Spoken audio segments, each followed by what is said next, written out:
Iran के supreme leader नहीं बल्कि इंसानियत के सुप्रीम लीडर थे। बहुत हजारों लोगों को शहीद किया जा चुका है अब तक। जहाँ खुशी ना हो वहाँ ईद नहीं होती, कोई खुशी नहीं मनाई जाएगी। रिलीजन के लीडर हैं सैयद खामनेई साहब। जयपुर में शिया समुदाय इस बार ईद के मौके पर खुशियां नहीं बांटेगा, जश्न नहीं मनाएगा।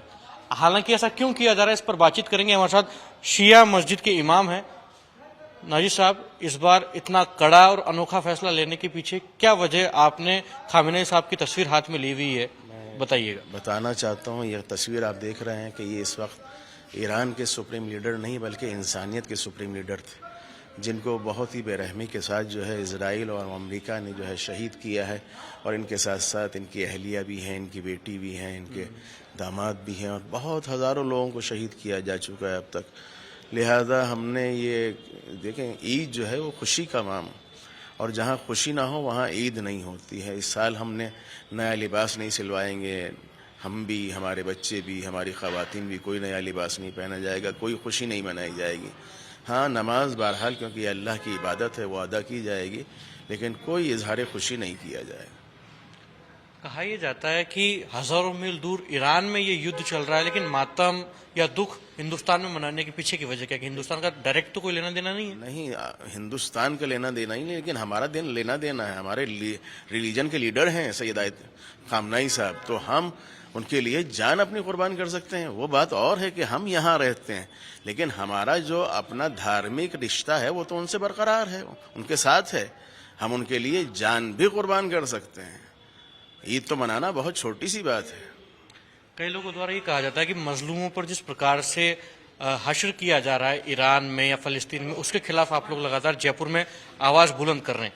लेकिन जब अपने ही देश में जिस प्रकार से हिंदू समाज के लोगों को या कुछ और लोगों को यातनाएं सहन करनी पड़ती हैं, चाहे वो कश्मीरी हिंदू हो या और लोग हों, तब आप लोग क्यों उनके समर्थन में या पक्ष में नहीं आते, जबकि तो देश की बात होती है? पहली बात तो ये कि हम हर जुल्म के खिलाफ हमारा प्रोटेस्ट यहाँ रहता है।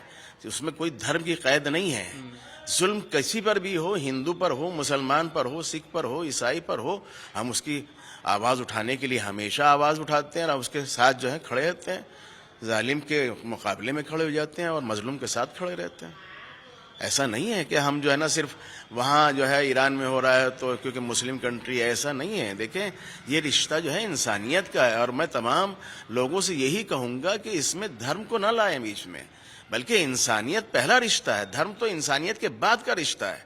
लिहाजा पहले इंसानियत का रिश्ता निभाना चाहिए, धर्म का रिश्ता तो बाद में निभाया जाएगा। इमाम साहब, सिर्फ जश्न नहीं मनाएंगे, खुशियां नहीं बांटेंगे ईद के मौके पर, या फिर विरोध भी करेंगे, प्रदर्शन भी करेंगे? विरोध भी किया जाएगा और उनके जालिम के खिलाफ आवाज भी बुलंद की जाएगी, मजलूम के साथ देने की भी आवाज बुलंद की जाएगी, और हम करते रहेंगे जब तक जालिम जो है अपना जुल्म बंद नहीं करेगा और मजलूम का उसका हक नहीं मिल जाता। हमारा विरोध जो है वो चलता रहेगा। विरोध का तरीका क्या होगा, प्रारूप क्या होगा? हम यहाँ नारे लगाएंगे, काली पट्टी बांधकर एहतिजाज करेंगे, और ये बात दुनिया के सामने साबित कर देंगे कि हम हमेशा जो है मजलूम के साथ खड़े हुए हैं और जुल्म के खिलाफ खड़े हुए हैं।